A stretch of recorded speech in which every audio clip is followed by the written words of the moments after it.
You're listening to an archived Cabral Concept podcast. After listening to this show, check out the most up-to-date podcasts available at stephencabral.com/podcasts or search directly on iTunes.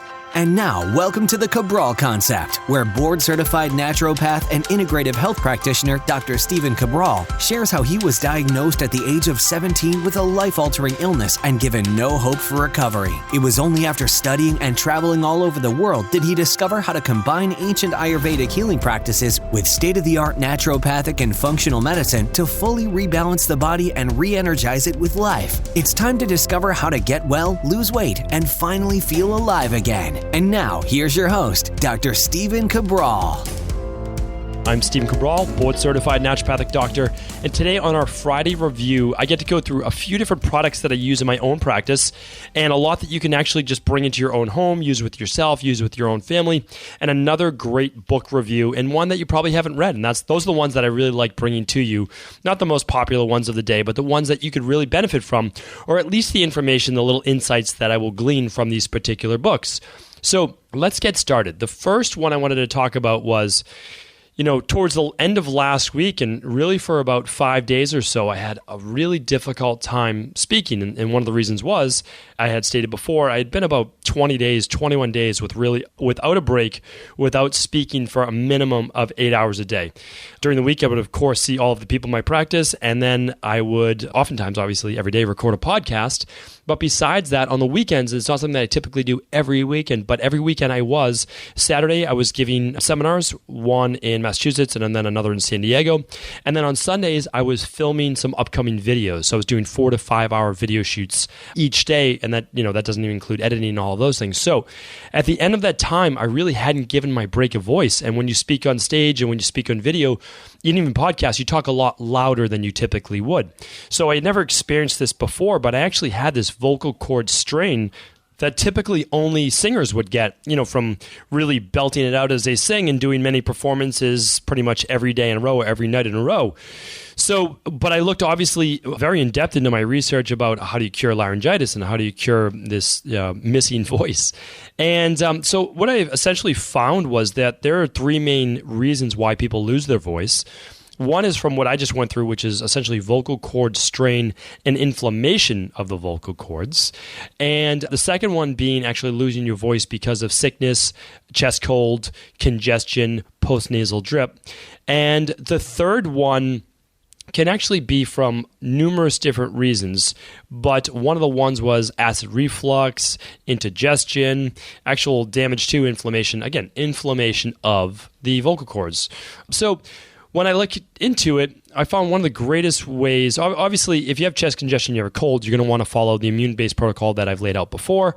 If you are dealing with inflammation, you can obviously do a lot of anti-inflammatory based things. One of the best ones I found was actually something called Cider or Fire Tonic that I've used in the past. And Cider, Fire Tonic can actually be bought online, but you can also just buy it like your local Whole Foods or Sprouts or one of those different types of places. And essentially it's apple cider vinegar, it's horseradish, it's ginger, it's onion. Again, this is all liquid. And it is cayenne pepper. And what that does is, obviously, those are very powerful anti-inflammatories. And it will also kill bacteria all the way down your esophagus and throat too. So really powerful, really great. For me, what I found was, yes, I did those things as well, really just try to just in general boost my immune system, did some anti-inflammatories. I would get shots of ginger, lemon, and cayenne pepper. But the bottom line was I had to rest my vocal cords, and I took the weekend off last weekend. I really tried not to do any podcasts and just, again, let things cool off, let things cure. And again, now I'm back. It's not 100% really because I haven't taken that many days off, and I really should, but I'm back to 90%. So I feel great, I feel good. And I wanted to bring that to you. So if, again, you're losing your voice, look at inflammation, look at chest congestion if that's the case, or postnasal drip. You just got to boost the immune system naturally, of course, and get rid of that. And then if it's overuse strain, you have to rest sometimes. All right, so the next one I want to bring you is actually, it's a book called Fit for Life. This book had to have been written 20 years ago. It could be more. I didn't read it 20 years ago. I probably read it a decade ago. Well, 1985. So that's 30 years ago. So that's pretty remarkable. And what this Fit for Life, it's essentially a diet plan by Harvey and Marilyn Diamond, both natural health practitioners. And it's a throwback to this group of doctors before naturopathic medicine was coined, called natural hygienist. I pretty much consider myself more of a traditional naturopath, more of a natural hygienist, because I use state-of-the-art medicine and state-of-the-art labs, no doubt about it. And I use the best of the best, genetic testing, everything, urine-based testing, saliva, hair. But what I look at is really deep root causes. If someone comes in with high cholesterol, I just don't put them on red yeast rice extract and niacin, right? I mean, that's like, it's what we call green medicine. And right now, unfortunately, in a lot of schools, and I actually work with some of the best students at some of the top naturopathic colleges like Bastyr. And again, I think it's an absolutely fantastic college, and I definitely recommend it. People are looking into naturopathic doctoral schools. But we have to look at it that you always keep asking why. You can't just go with bioidentical hormones all the time and, treating vitamins almost like medications and giving them out that way, because that means then the person has to stay on the vitamin for the rest of their life. So I look at supplements as really 3 to 4 months protocol, sometimes 6, and then weaning off to just 2 or 3 that your body really needs. And that's obviously just to combat daily life. Keep in mind, we have 77,000 man-made chemicals in the environment. It's no longer a fair fight. We need to give our body a lot more support. And that's how I see it in my practice every single day. So what's this book, Fit for Life, all about? Well, it's a throwback. It's getting back to the roots of essentially how we should be living, how we should be eating. The big takeaway I wanted to bring you from this book, and one drawback. So let me get to one drawback first. One drawback that it kind of irks me. It's like way back when I used to work at gyms 20 years ago. I would always be lumped like with all like personal trainers and coaches and people like that who are kind of like the meatheads. They walk around they're holding like a piece of chicken and eating like chicken on the fitness floor and like grunting, the people that I'm talking about. And they give everyone a bad name. Well, there are health practitioners out there who are literally saying things. And unfortunately, it says this in this book, like, well, cows eat grass and look how big and strong they are. So humans obviously can eat grass and be the same way. You miss the whole point of actually the physiology between certain animals and humans. Like cows have multiple stomachs. They have multiple stomachs to churn grass. They have a rumen, which literally churns grass. And then cows not only just churn the grass in multiple stomachs, they regurgitate it. It comes back up into their mouth and they chew it again. So like humans don't do that, nor should they. So we can't just compare like a cow eats this, so humans should be able to, and then it should be just as strong. It doesn't work that way. You have to look at like more of a one-to-one. Like if you wanted to tell me chimpanzees and compare their diet to humans, I'd be much more for that argument than I would a cow, because we share pretty much the same physiology as a chimp. So you can look at their diets, and if you look at that, we'll tell you a lot. But we'll save that for another show.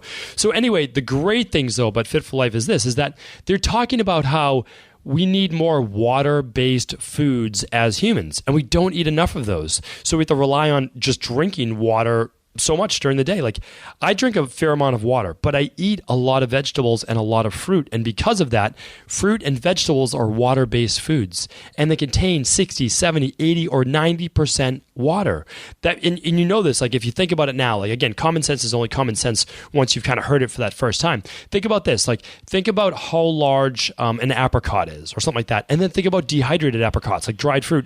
They shrink down to be so tiny. Or a blueberry, like it's a pretty plump blueberry, but if you see dry blueberries, they're like these teeny little specks. And that's because the majority of those fruits are actually water. Now, if you eat those fruits and you eat those vegetables like celery and cucumbers and carrot, all of those things, you're eating the water content of those foods as well, which is obviously why they make great juices too.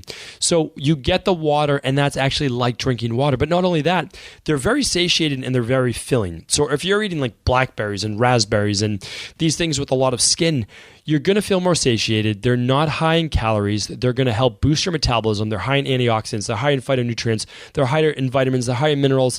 They have anti-cancer compounds. So I want people to stop being afraid of eating fruits and vegetables and really getting a couple, like you can easily do a cup of fruit with a smoothie in the morning. And you can do a cup of fruit after you work out. Like start there. And I know I wrote about this on Instagram just yesterday, so you'll have to check that out. And again, vegetables. Stick with high water content vegetables too. Like lettuce leaves are great, but even better are a lot of the other fruits and vegetables, or just let's stick with vegetables for right now, that have a lot of water content, and you're going to be able to absorb that and fully hydrate your body for lots and lots of energy. So I'm going to keep it there. Great book called Fit for Life by Harvey and Marilyn Diamond. They came out with a follow-up book called Fit for Life 2, Living Health. I've read them both. I read them many years ago. They have some nice recipes in the back. And again, it's not a vegan-based book or vegetarian-based book. It's a smart book. And that means that the majority of your diet should be vegetables and some fruit. And then everyone else can argue about all the other stuff, which I'll get into in the future. And I've given many, many seminars, and I gave a seminar just a couple weeks ago on the difference between paleo and the difference between vegan or vegetarian. And like the difference is so minuscule if you're really following a health-based diet. And so again, I'll talk about that in the future, but essentially if you've seen my Dr. Cabral Detox, which is all the information's online free, just go to drcabraldetox.com, DR and then CABRAL detox.com. There's a free infographic right there. So let's get to my last product review. It is called a glucometer. So what a glucometer does is it checks your blood sugar. And how do you do that? Well, you have a little lancet, and a lancet is basically a plastic thing that you push onto your finger. I usually do the top of the finger.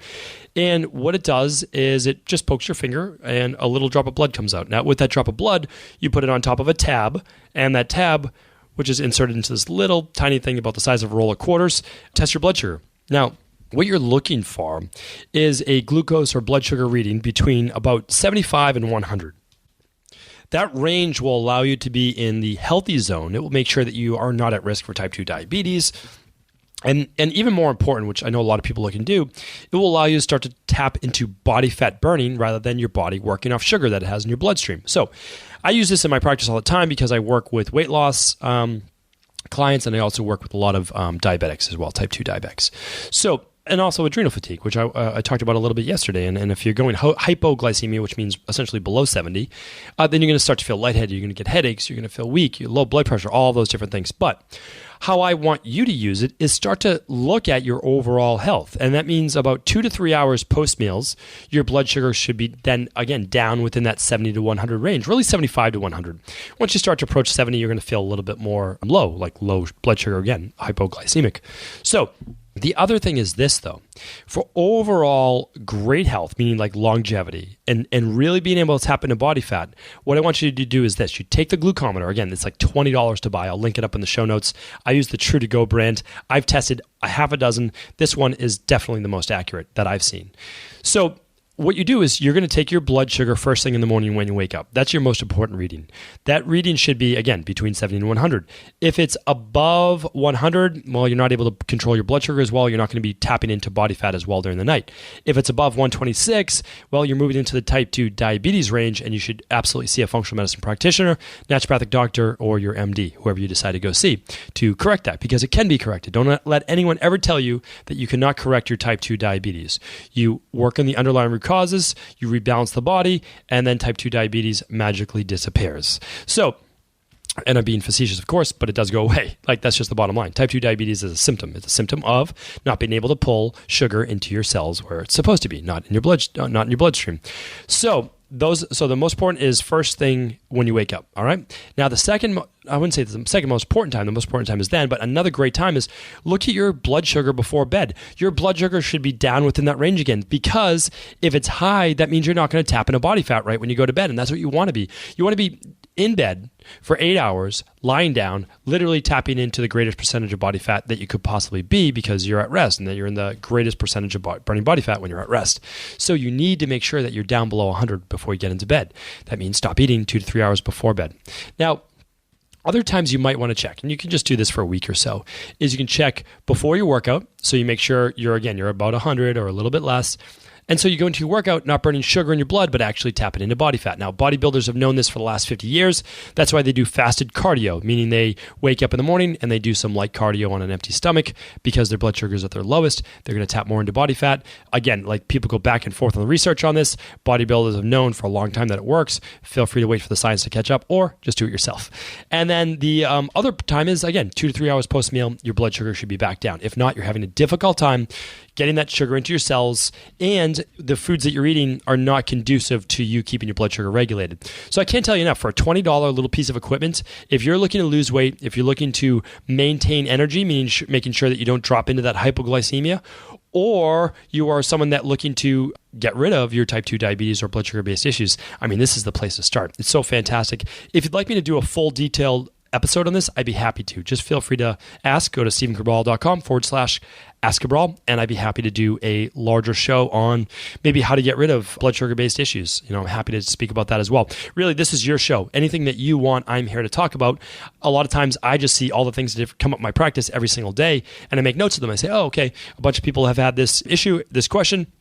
I'm going to bring it to the 100,000, plus people that we have downloading and listening to the Cabral concept. So again, I want to thank every single one of you for tuning in every day. I really do appreciate it. And please do feel free to pass on this episode or any ones that you feel can improve another's life. Thank you again.